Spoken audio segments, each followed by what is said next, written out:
Here tonight, ladies and gentlemen. And just really a couple of introductory remarks just to thank everybody for making the effort to come out on this cold night. A little bit about tonight we'll hear shortly, but really it's an awareness, it's evening for us all to question answers, hear what's really going on in the real world, what's out there. Look, for me, it's a great honor and privilege to be able to host an event like this together with my wife in our house, in our home. I'm part of the Madraigos family. I believe I really am part of the Madraigos family. What Madraigos does, you've got to really be there to see it, to really appreciate, whether it's 10 o'clock in the morning, 3 o'clock in the morning, whenever it might be. Rabbi Silver and his team are really there to do whatever they can to try and help the kids of our generation and the adults of the next generation. And there's nothing that Madraigos, Rabbi Silver, and the whole organization won't do to assist in that. And really, I think we owe a great sense of gratitude to all the team at Madraigos for everything they do.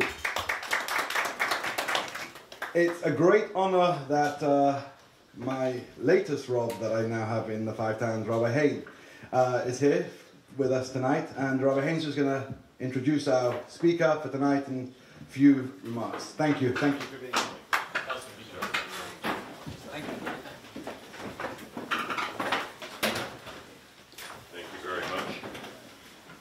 Hopefully one day I'll learn how to speak English.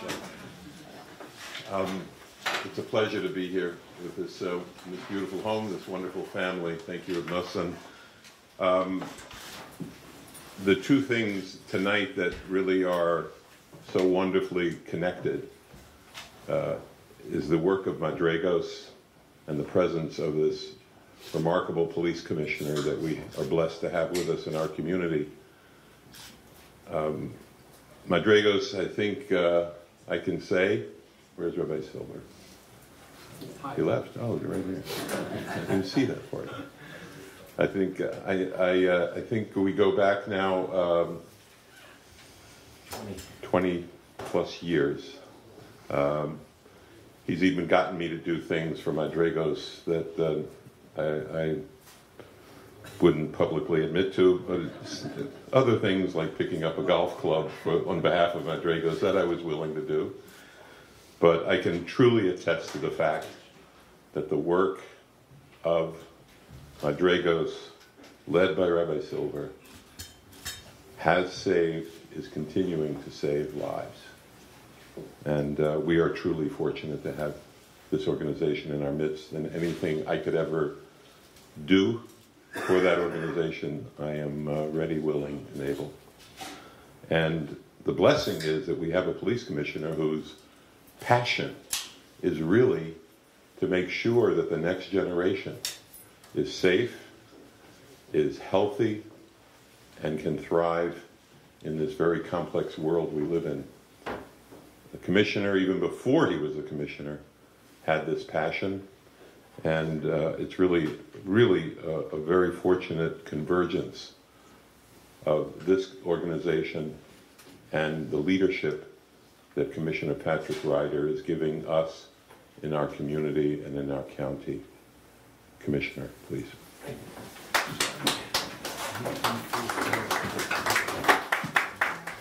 Thank you, but I don't know if I'm going to use this microphone because this ain't going to work out too well. So I got a big mouth. I grew up in a typical Irish Catholic home with 6 kids, and if you didn't open your mouth, you starved. That's the way it went. I first of all thank you, and for there's a beautiful home, and being here to speak with you all and speak about the reality of what's going on in our world with opiates, vaping, marijuana, cocaine, and of course heroin that's destroying our society. But let me start off by giving you some numbers and some facts. And we just went through the horrific events in Pittsburgh. And my prayers to all of those families that have gone through what happened in Pittsburgh, and of course the loss of life and the tragic events.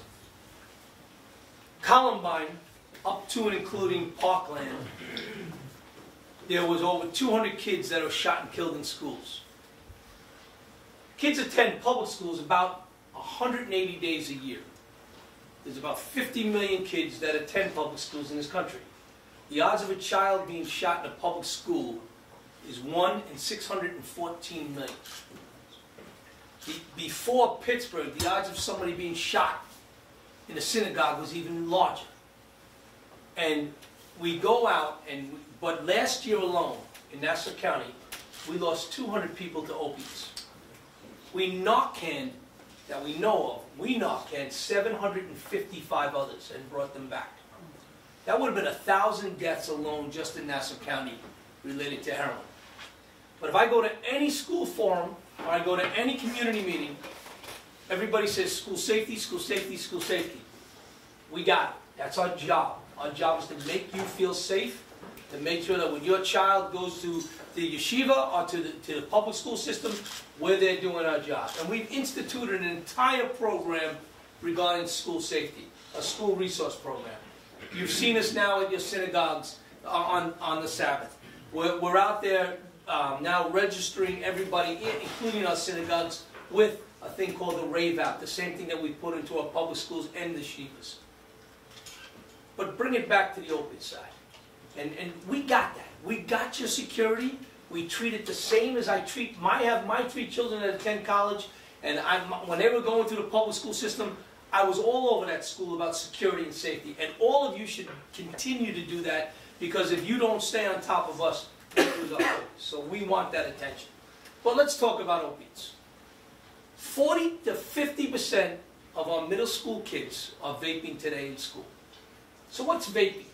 Vaping is just innocent smoke, right? That you're going through a pipe through some water. It's not. What they're putting in the vape pipe today is a thing called THC. THC is the liquid form marijuana that is extracted from the plant and put into a little vial that pops into the vaping pipe. And a kid can walk around school, obviously not in the school because they won't allow you to vape in the school, but he can walk down, he can walk into his locker, he can go into a corner in the bathroom, and he can hit the vape pipe. And he's getting stoned on marijuana right there in front of people. The problem is, when we all grew up and somebody smoked a marijuana joint, you'd smell it a mile away. There's no scent to THC. So the kids are vaping, you think they're vaping the innocent vaping smoke that you see coming out, but it is the smoke of the THC. The difference, too, between marijuana, which had an addiction, very small percent that was addictive, to THC, which is about a 70% percentage of addictive substance in there. So now you see the potency issue. So when we talk about the gateway drug, we can bring it all the way back to alcohol, where it's okay for Johnny, who's 17, to drink in my house, because it's my house. Or it's okay to have a party in my basement and the kids are all drinking because, oh, I know they're going to all get a ride home tonight. They're not going to drive the car, so that's okay. We pump out more kids' stomachs on the weekend overdosing on alcohol than we do any other substance there is. The kids abuse it. They don't drink a couple of beers. They go right to the vodka or the whiskey or whatever they're drinking, and they drink it in excess, and they don't mix it. They're drinking it straight. We rush more kids to hospitals than any other substance for alcohol abuse on every single weekend in this county. That's the #1 problem. So it is a gateway to start. When you get through that first part of that addiction, and let's say you're the athlete, you're the star soccer player for here at the local school, and you blow out your Achilles, and you go and you have an operation, and they give you, you go to the doctor, and the doctor prescribes 80 oxys. 80. Because they make money on what they push to you. So those 80 oxys, you go to the pharmacy and you fulfill that prescription, and you go home and you want to, oh, I need another one. It's easier to stop the child from crying or being in pain than it is to deal with the pain itself. So that kid now, that star athlete, is addicted to that pill. And when you're not home, he takes another. Because we don't get rid of the pills that are in the cabinet. We do drug drop-offs in Nassau County all the time. We'll take all those drugs from your prescription, from your cabinets, and we'll take them and we'll destroy them. You can walk into any station house, any time in Nassau County, with drugs, and we'll take them. You can walk in any station house with a drug that you don't know what it is, that you found this little white powder substance in your son's bag, and you want to have it tested. We'll test it for free, and we'll give you an anonymous number to call, and when you would call, you identify the number that we use as your identifier. we'll tell you what the substance is, so you know what little Johnny's using. So when we talk about from the vaping to the marijuana to the alcohol, and then the athlete that gets addicted to the pill, the price of a pill is about on the street, this is street level drugs, you can buy an oxy for about 120 bucks. You can buy heroin today for the same price that you bought heroin 30 years ago. What kind of product has gone up in purity, going up in quality, if you will, and I don't like to use that word, but it's gone up in quality and cost the same that it did 30 years ago? Heroin. Heroin years ago was about 30% pure. Heroin today is 90-something% pure on the street. When I sell my heroin, and Joe next to me sells his heroin, we put a stamp on it. Pat's heroin, Joe's heroin. When I sell my heroin, I want you all to know that I got the best heroin in town. That's where you come back to me. It's a business model. But Joe, he wants to beat me. So if his heroin was about 96% pure and I'm 94% pure, you're going to go to Joe before you go to Pat. So if we're both coming in at about 95% pure, how do I change it? Let's put a little fentanyl in it. And when you mix a little fentanyl to it, now you come back to me because Pat's heroin is the best heroin. The only problem, first-time users on heroin, first-time users ever touched heroin, dying because of the fentanyl that's in the substance. Dying. One-time users. So this is the kid that can no longer, the star athlete, your child who ran down that soccer field, who blew his Achilles out. And that doctor wrote him that prescription. Or you go and you get a tooth pulled, and they write that prescription. And you go home and you leave it in the cabinet, and you don't realize he's popping them on the weekends. That same kid then goes and tries heroin. And he doesn't know the heroin he's getting is mixed with fentanyl. And then when he hits that first time users are dying. We Narcan them, we can't bring them back.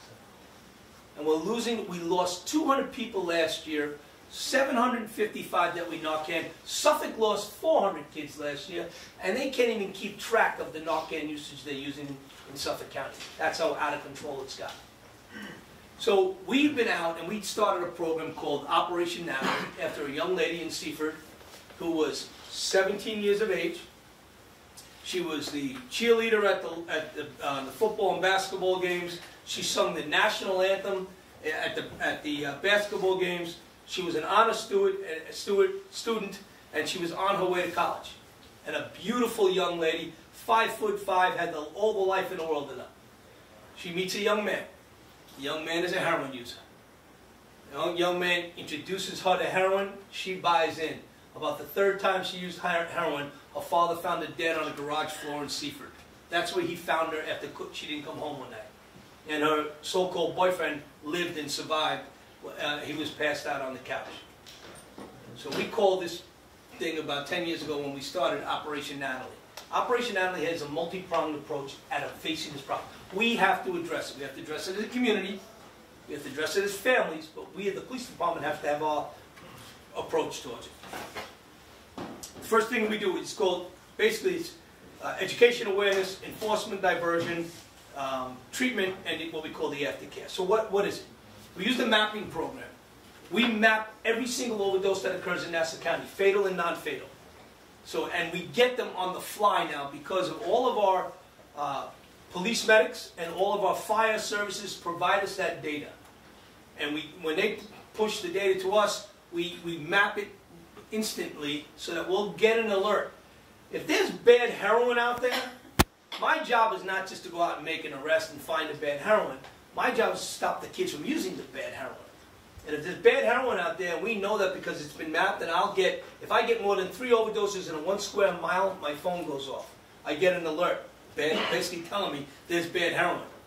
We immediately reach out to the community. Hey, there's bad heroin. We know our users. We go out. We start calling them. Hey, you got this bad heroin out there. Don't use the stamp Smith. That's bad heroin. And we get that message out there as quickly again because it's about saving lives, not losing lives. Once you map that information, we overlay it on top of our crime data. And the #1 crime that a heroin addict will commit is larcenies from auto, because most people do not lock their cars. 90% of the cars that get broken into are not locked. So a junkie will walk around at night, pop the door handle, go into the glove box, They'll find $5 and that's all he needs. For $5 he can get a hit of heroin and he's on his way. He'll do 5 or 6, 7, 8, 10, 20 cars in a night. You won't even know you got taken for the $5 because you might not even know you had the $5 in the glove box. And then he'll go and he'll get high that night. By overlaying that overdoses into that crime area, we create our hotspots, hotspot policing. That's how we go, intelligence-led policing. We take the data, we look at where the problems are, and then we look at who lives in the problem area. So if I just took this community in a 2-mile square area, let's say I had 7 overdoses in a 2-week period, and I had about 10 cars broken in, I know who the overdoses are because I've been responding to them with an ambulance and taking them to the hospital. So now what we'll do is we'll be able to reach out and identify those as the user, do the enforcement method, come in, lock the user up, put the user into the court system. And there's an old saying in law enforcement, you cannot arrest yourself out of a problem. I'm not looking to arrest myself out of a problem, but I got to get that heroin user in front of the judge, called the diversion judge, to get him help. When we push a user in front of a diversion court, the diversion judge says, okay, you got a problem. Here's what we're looking at. You can go to a 30-day program, a 60-day program, a 1-year program, whatever your family can afford type program. But no matter what, if you go into a program and you come back to me and follow all the rules that I lay out here today, you won't have a criminal record. So we're not trying to hurt the kid, we're trying to help the kid. We need to get them in front of that judge. Drug dealers, they go to criminal court. We got no time for that, right? Because they made a conscious decision to sell drugs to our kids. So we go out, we do the enforcement part of it. So then we call the community out. Tomorrow night we're going back to Wanto. I live in Wanto. Wanto was number 8 on the hit list. When we mapped all these problems, we broke them into communities. It went like this: Massapequa, Levittown, Massapequa, East Meadow, Levittown, Hicksville, Baldwin, Valley Stream, there was one in between, and then Wanto. Middle class, white America, on the south shore of Long Island, on the out east. That's it. This is not a junkie drug in the ghetto, and oh, these guys are. This is in our neighborhoods, it's in our backyards, it's in our schools, and it's in our communities. When we call out these communities like we did Massapequa and Wanto, we say to them, hey, we bring them to a town meeting, we do exactly what we're doing now. We bring you the drug experts, we tell you what you should be looking for. We bring in the treatment people, we tell you how you can get help. We go through the signs, the numbers, we show them photos, we show them the mapping, we show them, and basically we educate them on what's going on in your community. And then after we educate you on what's going on, we give you some resources to help you. We tell you what we did with the enforcement side of things. We tell you what we did with the overdoses. And then we go back and we say, look, we're coming back in 60 days. And when we come back in 60 days, you're going to get a report card.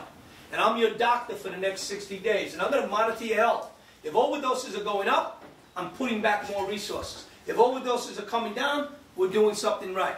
But every single overdose that occurs in Nassau County gets called what we call the aftercare visit. We go back and we knock on the doors. We're the cops. We're the guys that roll around in the street with the bad guys, right? Fight the drug dealers. We got a warm and cuddly side to us too. We go back and we knock on the door and we visit the families and we say, Johnny overdosed last week. How's he doing? Did you get enough resources? Here's some more numbers for you. Can we get his phone? We'll go after the drug dealer, and we work with the families to help them get to the recovery side to make sure that their loved one's getting the help that they have, and at the same time that we go and we do the enforcement.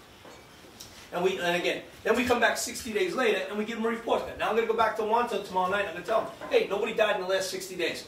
Good job. Everybody did their job. But our overdoses went up by almost 50% in Wanto. They lived, but they went up almost 50%. That's a problem. That's a problem. Today in Nassau County, since we've been going after this problem, which started in February, we've reduced overdoses by 30%. 30% is a good number. 30% is nowhere near a cure. Overdose deaths, we've reduced them by 12%. That's a good number. Nowhere near where we have to be. So we're sliding in the right direction. But as a businessman who sits in Columbia and provides this heroin to your children on the street says, boy, heroin's getting a lot of attention. Fentanyl's getting a real lot of attention. I got to shift away from that for now. I'm going to start selling crack cocaine. It's making a comeback here in Long Island. Crack cocaine is now starting to pop up in every single community in Nassau County. The kids are, and crack cocaine is a violent drug. Heroin, not so violent. Heroin users are just not violent people. Our crime in this county, this country, was out of control during the crack epidemic, and it's coming back. Every single community that we've interviewed and done the heroin enforcements, we're recovering more and more crack and cocaine users. And that's a problem for us from the law enforcement side, because crime in Nassau County is down 30%. We're the safest county for its size in the country.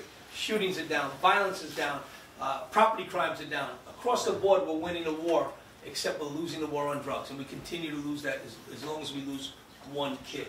So I say all this to you, and I bring those numbers to you just to give you an idea.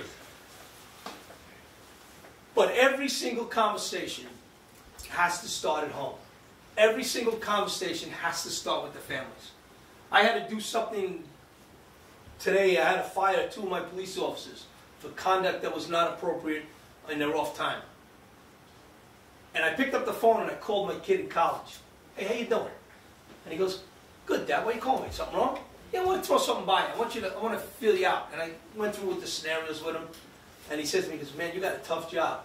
I said, you know what's a tough job? When I have to knock on a parent's door and tell them their son died, or their daughter died because of heroin. That's a tough job. It's a tough sell.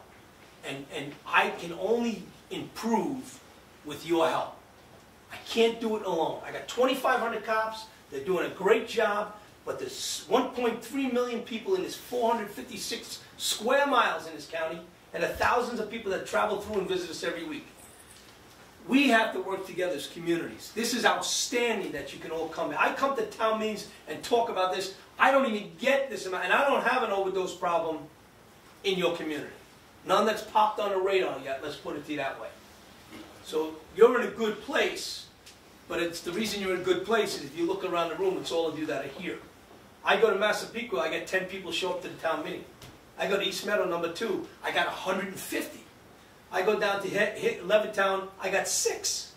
6 people. I just told you I was the number 3 town in all of Nassau County, leading us in overdoses, and 6 people show up to the town meeting.